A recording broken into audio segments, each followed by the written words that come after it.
नमस्कार मंडळी, कसे आहात? मस्त ना? आज मी तुम्हाला सांगणार आहे खास संडे स्पेशल रेसिपी भोपळ्याचे थालीपीठ। लहानांपासून मोठ्यांना पण आवडेल असा नाश्ता आहे। यासाठी मी एक भोपळा घेतला आहे, तो चिरून त्याचे लहान लहान तुकडे करून घेऊया।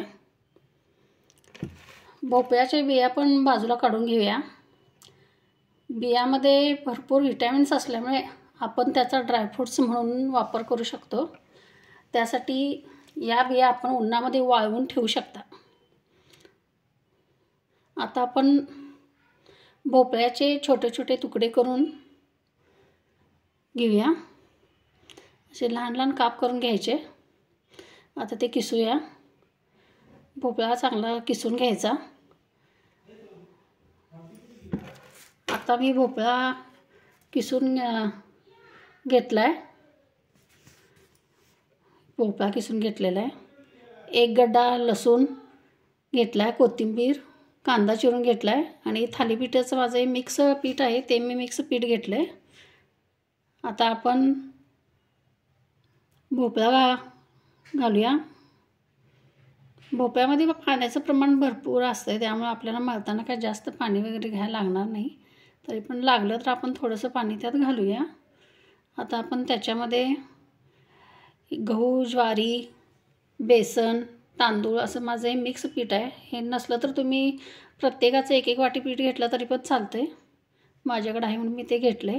हा बारीक चिरलेला कांदा आहे, तो कांदा घालूया।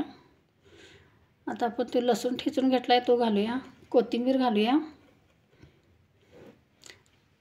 लसूण घातला, बारीक चिरून घेतला। ही रेसिपी खूपच छान आणि टेस्टी लागते, सगळ्यांनाच आवडते। मुलं भाज्या वगैरे खायला, भोपळ्याची भाजी म्हटली की मुलं नको म्हणतात। जिरे टाकूया। जिरे 1-2 चमचे घेतलेले आहेत मी। जिरे टाकून घेऊया। आता आपण त्याच्यामध्ये चिमटभर हिंग घालूया। हिंग घातलाय।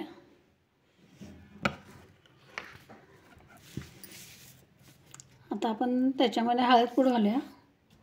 हळद, लाल तिखट घालूया आणि ह्याच्यात आता आपण चवीनुसार मीठ घालूया।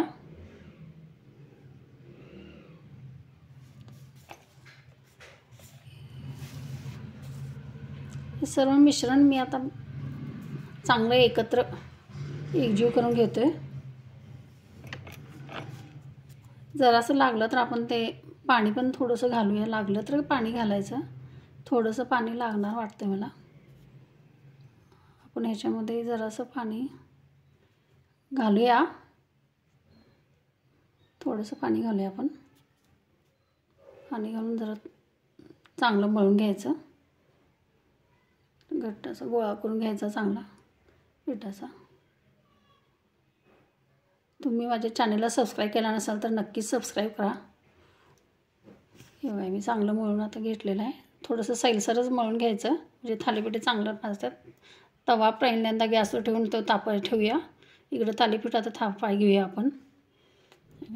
कॉटनचं ओलं कापड असं भिजवून घेतलेलं आहे, त्याच्यावर हे थालीपीठ चांगले असे थापून घेतोय। जरा पाण्याचा हात लावायचा म्हणजे आपल्याला थालीपीठ हाताला डसत नाहीत। हे तव्यावर टाकूया। त्याच्यावर जर आपण पाणी फिरवूया। ओलं कापड करून घेतलेलं आहे आपण, तरी पण जरा पाणी पण त्याच्या अशी बोटं उठवायची। आणि आता आपण हे कापड काढून घेऊया। किती छान थालीपीठ पडलेलं आहे। त्याच्यावर असं तेल सोडूया आपण।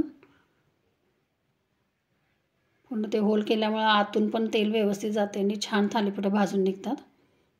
किती छान थालीपीठ भाजले। खूपच छान लागतात हे थालीपीठ, अगदी आवडीनं सगळेजण खातात। असा आहे माझा हेल्दी नाश्ता तयार झालेला आहे। हे आपण दही, लोणी ह्याच्याबरोबर कशावर पण खाऊ शकतो। माझ्या चॅनलला शेअर करा, असं नक्की शेअर करा, लाईक करा आणि कमेंट करा। आणि मस्त रहा, हेल्दी खा आणि हेल्दी रहा।